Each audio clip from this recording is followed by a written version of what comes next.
Hello, my friends. I am happy you are here.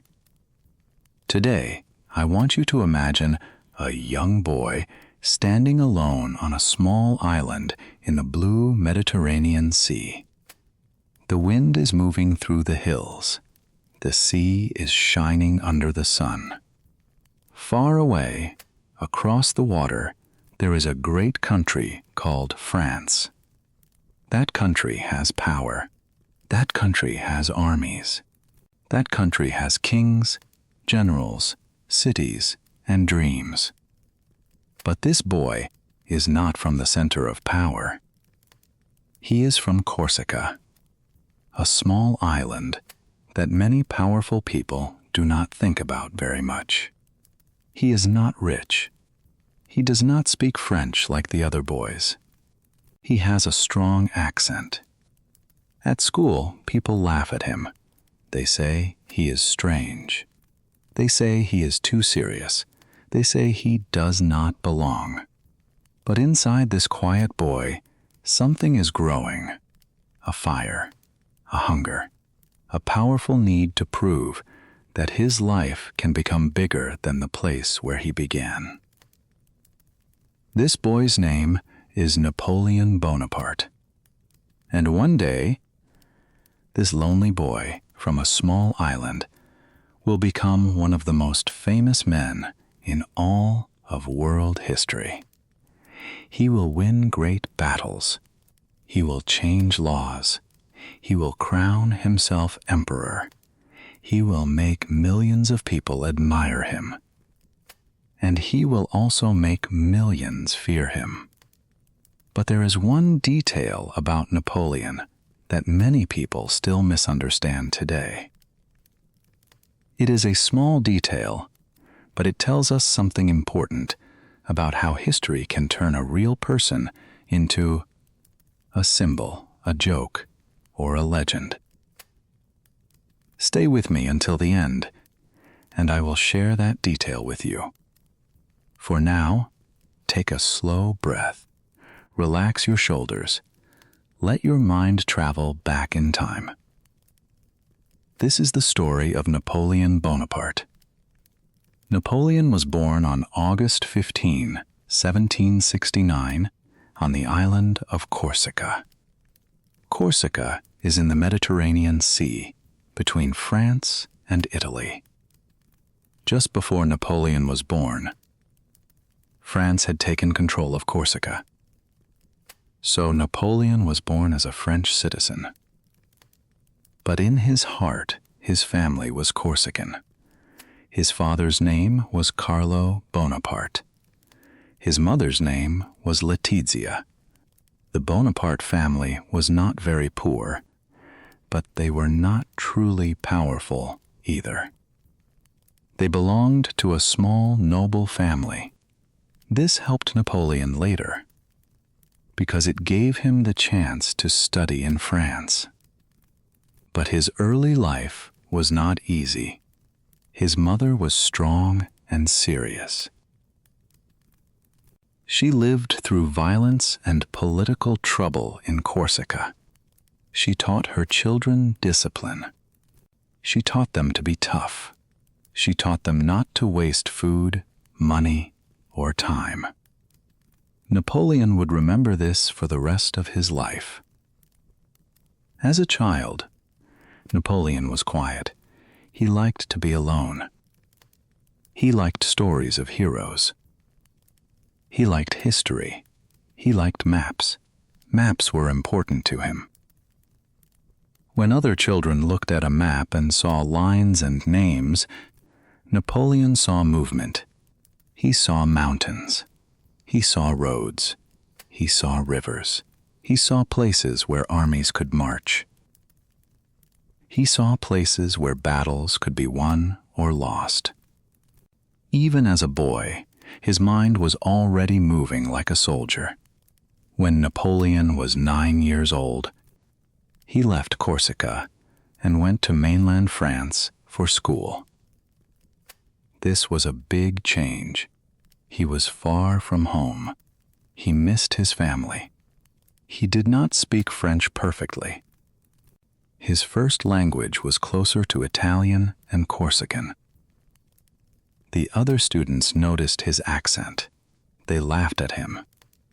They made him feel like an outsider.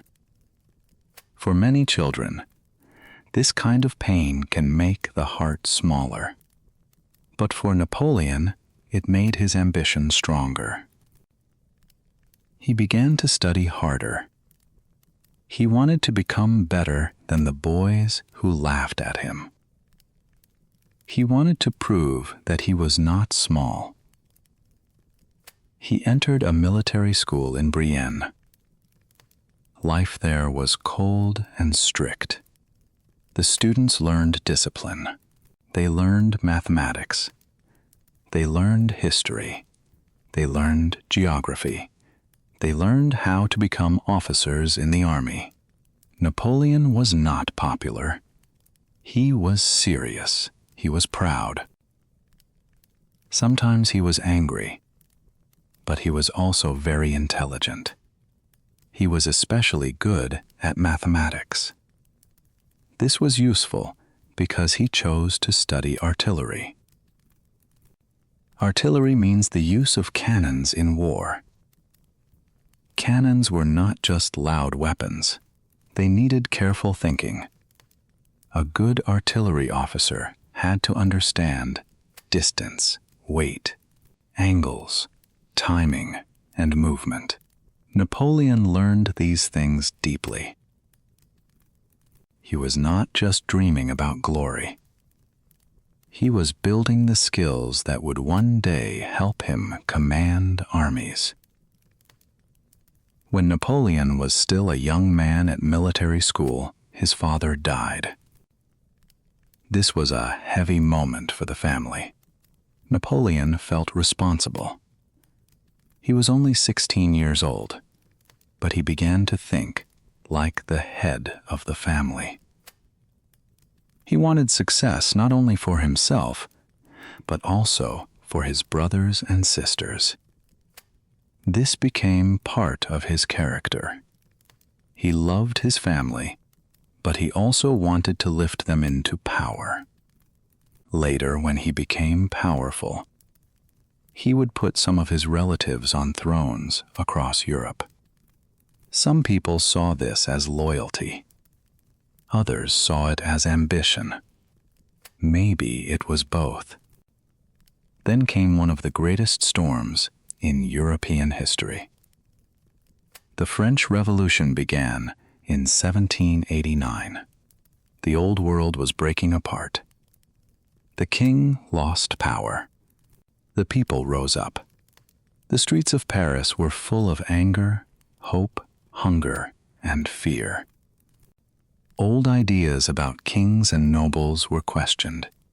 New ideas appeared: liberty, equality, the rights of citizens. But the revolution was not peaceful. There was violence, there was revenge, there was blood. Many people were killed. France became a place of great possibility, but also great danger. For a young officer like Napoleon, this chaos opened a door. In the old system, a young man from a small island might never rise very high. But in the revolution, the army needed talent. It needed men who could act quickly. It needed men who could win. Napoleon was ready. His first great chance came in 1793 at the city of Toulon. Toulon was an important port in southern France. Enemies of the revolution, with British help, had taken control of the city. The French army needed to take it back. Napoleon was still young, but he understood artillery very well. He made a plan. He placed cannons in important positions. He attacked the right places. His plan helped the French take the city. People noticed him. They saw that this young officer had a sharp mind. He was promoted to brigadier general. He was only 24 years old. From this moment, Napoleon began to rise quickly. A few years later, he was given command of the French army in Italy. At that time, the army was tired and poor. The soldiers did not have enough food. Their clothes were old. Their shoes were bad. Many generals would have complained. Napoleon did something different. He spoke to the soldiers with energy. He made them believe they could win. He told them that there was honor and opportunity ahead. He did not look like an old traditional general. He was young. He was intense. He moved quickly, and soon his army began to win. The Italian campaign made Napoleon famous. He defeated larger and older armies. He moved with speed. He surprised his enemies. He used the land carefully. He understood when to attack and when to move away. He did not wait for history to come to him. He ran toward it. The people in France heard his name again and again. Napoleon. Napoleon had won here. Napoleon had won there. Napoleon was becoming a hero. But during these years, another important part of his life began. He married Josephine de Beauharnais in 1796. Josephine was 6 years older than Napoleon. She was graceful, charming, and connected to important people in Paris. Napoleon loved her deeply, especially in the beginning. He wrote emotional letters to her while he was away with the army. But their marriage was not simple. There was love, jealousy, distance, and pain. Josephine became part of Napoleon's public image. She stood beside him as he rose. But later, when Napoleon wanted an heir, and Josephine could not give him a child, he made a painful political choice. He divorced her. This shows one of the sad truths about Napoleon. He could love deeply. But when power and personal feeling stood against each other, power often won. After his success in Italy, Napoleon wanted even more glory. In 1798, he led a French expedition to Egypt. Why Egypt? France wanted to weaken Britain by threatening British routes to India. Napoleon also wanted to connect himself with the great names of ancient history. Egypt was a land of pyramids, pharaohs, deserts, and mystery. At first, Napoleon won battles there, but the campaign became difficult. The British Navy, led by Admiral Horatio Nelson, destroyed the French fleet at the Battle of the Nile. This left Napoleon and his army trapped far from France. The Egyptian campaign was not the great success Napoleon wanted, but it gave him something else. It gave him an image. Napoleon was not only a soldier now. He was a man who stood before pyramids, a man who brought scientists and scholars with his army, a man who wanted to be seen as part of history itself. Back in France, the government was weak. People were tired of chaos. They wanted order. They wanted stability. They wanted someone strong. Napoleon understood the moment. In 1799, he returned to France. Then, in an event called the Coup of 18 Brumaire, Napoleon helped overthrow the existing government. He became first consul. This meant he was now the most powerful man in France. He was only 30 years old. Think about that for a moment. A boy from Corsica. A boy laughed at for his accent. A young officer with no great fortune. Now he was leading France. But Napoleon did not only want power in name. He wanted to shape the country. As first consul, he brought order after years of revolution. He created strong central government. He improved administration. He supported education. He helped create the Bank of France, and most importantly, he created the Napoleonic Code. The Napoleonic Code was a system of laws. It helped organize French law in a clear way. It protected some ideas from the French Revolution, such as equality before the law and the end of old feudal privileges. It became one of Napoleon's most important legacies. Many countries later used it as an example.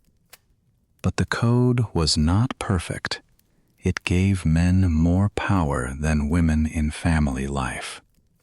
It did not create full equality for everyone. Still, it changed Europe deeply. This is one reason Napoleon is so difficult to judge. He was a man of war, but also a man of law. He spread ideas of modern government, but he also took power for himself. He opened doors, and he closed others. He was both a builder and a destroyer. In 1804, Napoleon made one of the boldest choices of his life. He crowned himself Emperor of the French. The ceremony was held in Notre Dame Cathedral in Paris. The Pope was there. Important people were there. France watched. Europe watched. Napoleon placed the crown on his own head. This was a powerful symbol. He was saying that his power did not simply come from the church. It did not come from an old royal family. It came from himself, from his success, from his army, and from the new France he claimed to represent. Some people admired this. Others feared it. The revolution had once fought against kings. Now France had an emperor. Was Napoleon protecting the revolution? Or was he becoming what the revolution had tried to remove? This question followed him for the rest of his life. As emperor, Napoleon led France into many wars. His armies marched across Europe. He fought Austria. He fought Prussia. He fought Russia. He fought coalitions of countries that wanted to stop French power. In 1805, Napoleon won one of his greatest victories at Austerlitz.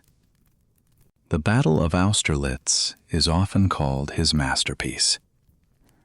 He faced the armies of Austria and Russia. He used clever planning.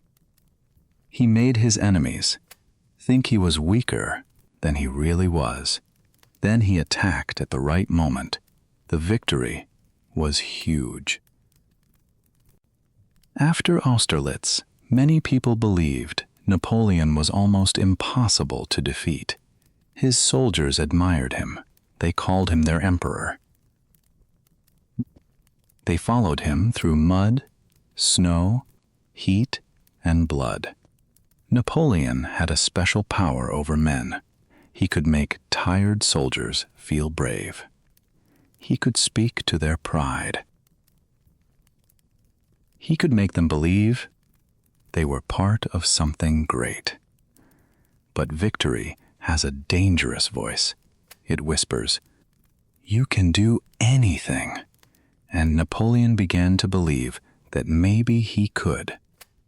He changed the map of Europe. He placed family members on thrones. His brother Joseph became King of Naples and later Spain. His brother Louis became King of Holland. His brother Jerome became King of Westphalia. Napoleon wanted Europe to follow his system. He wanted control. But people do not always accept control from outside. In Spain, resistance became fierce. Napoleon put his brother Joseph on the Spanish throne in 1808. Many Spanish people rejected this. A brutal war began. It was not only armies fighting armies. It was also local people, guerrilla fighters, and communities fighting against French control. The Peninsular War became a long and painful wound for Napoleon. It drained French strength. It showed that people could resist him in ways he could not easily defeat. At the same time, Napoleon tried to hurt Britain through trade. Britain was protected by its powerful navy. After the French and Spanish fleets lost to Britain at Trafalgar in 1805, Napoleon knew he could not easily invade Britain. So he tried another method. He created the continental system. This system tried to stop European countries from trading with Britain. Napoleon hoped this would weaken the British economy.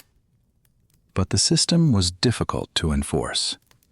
It hurt many people in Europe. It created anger, and it helped push Napoleon toward one of the biggest mistakes of his life. Russia did not fully follow the continental system. Tension grew between Napoleon and Tsar Alexander I. In 1812, Napoleon invaded Russia. This was the great turning point. Napoleon gathered a huge army. It was called the Grande Armée. Hundreds of thousands of men marched east. They came from France and from many lands under French influence. At first, Napoleon expected a clear battle and a clear victory. But Russia was enormous. The Russian army often moved back instead of giving Napoleon the battle he wanted. The French army marched deeper and deeper into the country. The roads were hard. Food became scarce. The weather grew dangerous. Finally, there was a terrible battle at Borodino. Many thousands of men died. Napoleon entered Moscow after the battle, but Moscow did not give him victory. The city was burning. The Russian government did not surrender. Napoleon waited, but peace did not come. Then winter approached. He had to retreat. The retreat from Russia became one of the most terrible events in military history. Men froze. Men starved. Horses died. Soldiers fell in the snow and did not rise again. The great army that had marched into Russia came back broken. Napoleon survived, but his power had been deeply wounded. Across Europe, his enemies saw that he could be beaten. They gathered again. In 1813, Napoleon lost at the Battle of Leipzig. This battle was huge. It is sometimes called the Battle of Nations. After that, his enemies pushed into France. In 1814, Napoleon was forced to abdicate. Abdicate means to give up the throne. He was sent to the island of Elba. For most people, that would have been the end. But Napoleon was not like most people. On Elba, he still watched. He still thought. He still believed destiny had not finished with him. In 1815, he escaped from Elba and returned to France. This moment is one of the most dramatic in his life. Soldiers were sent to stop him, but many of them joined him. The old magic returned. The people were shocked. Europe was shocked. Napoleon entered Paris again. The king fled. Napoleon was back in power. This period is called the 100 Days, but the return could not last. Europe's powers moved quickly against him. Napoleon raised an army once more. His final great battle came on June 18, 1815, at Waterloo, in present-day Belgium. There, Napoleon faced the Duke of Wellington and Allied forces. The Prussian army also arrived and helped defeat him. Waterloo ended Napoleon's rule forever. This time, his enemies would not send him to a nearby island. They sent him far away, to Saint Helena, a remote island in the South Atlantic Ocean. Saint Helena was far from Europe, far from Paris, far from armies, far from the sound of cheering soldiers. There, Napoleon lived his last years under British watch. He walked. He dictated memories. He argued about his legacy. He thought about the past. He wanted people to remember him not only as a conqueror, but as a lawgiver, a builder, a man of destiny.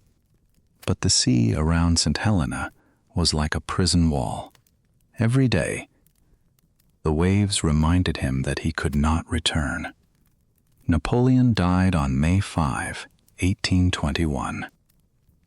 He was 51 years old. His body was later returned to France. Today, his tomb is in Paris at Les Invalides. People still visit it. They stand before the tomb of a man who changed Europe and divided history. So, what do we do with Napoleon's story? Was he a hero? Was he a tyrant? Was he a genius? Was he a warning? The honest answer is not simple. Napoleon brought order to France after years of revolution. He helped create laws that influenced many countries. He rewarded talent. He showed that a person from outside the old centers of power could rise. But he also loved power too much. His wars caused terrible suffering. Many people died because of his ambition. Families lost sons. Cities burned. Nations were forced to follow his will. Napoleon's life teaches us that greatness without limits can become dangerous. Ambition can lift a person from nothing. But ambition without humility can also destroy everything. And now, my friends, let us return to the detail I promised at the beginning. Many people still imagine Napoleon as a very short man. They use his name to describe someone small who wants too much power. But this image is not really fair. Napoleon was probably around average height for a Frenchman of his time. The famous idea that he was extremely short came partly from British cartoons and partly from confusion between French and British measurements. His enemies made him look tiny, because they wanted to make him look ridiculous. This small detail tells us something important. History is not only made by facts, it is also shaped by stories, jokes, pictures, and enemies. A real man becomes a legend. Then the legend becomes stronger than the man. Napoleon was not powerful because he was small and angry. He was powerful because he was intelligent, disciplined, ambitious, and fearless. And he fell because he began to believe too deeply in his own destiny. That is the human lesson. We all need ambition. We need dreams. We need courage to rise when others laugh at us. But we also need wisdom. We need limits. We need to remember that other people's lives matter too. Napoleon began as a lonely boy on a small island. He became a general.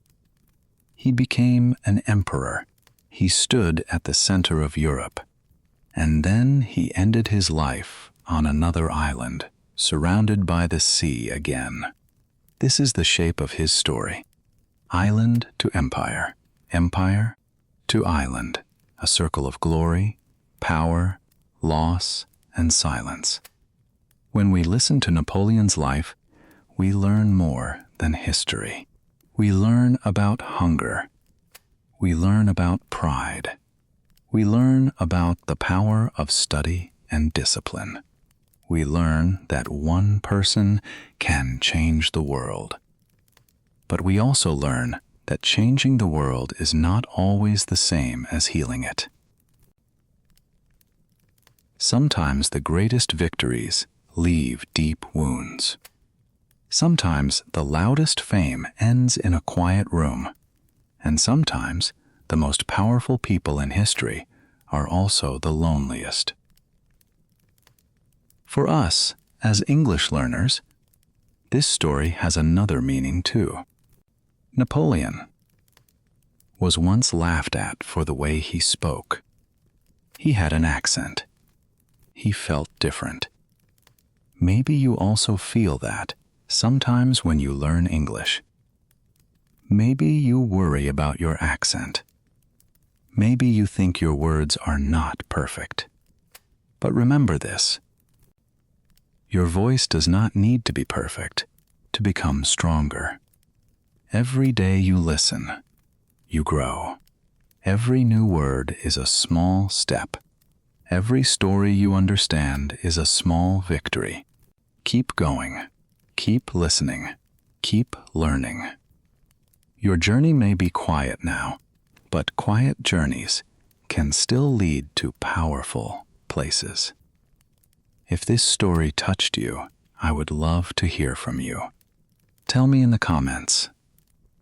Ask, which part of Napoleon Bonaparte's life stayed with you the most? Was it the lonely boy from Corsica studying far from home? Was it the young general standing before his tired soldiers in Italy? Or was it the fallen emperor looking out at the sea from Saint Helena? If you enjoyed this story, please like this video and subscribe to Timeless Stories. Your support helps us create more slow, clear, and meaningful English stories for learners around the world. Thank you for listening, my friends. Keep learning, keep believing in yourself, and keep walking forward, one story at a time. This is Timeless Stories. I will see you in the next journey. Goodbye for now.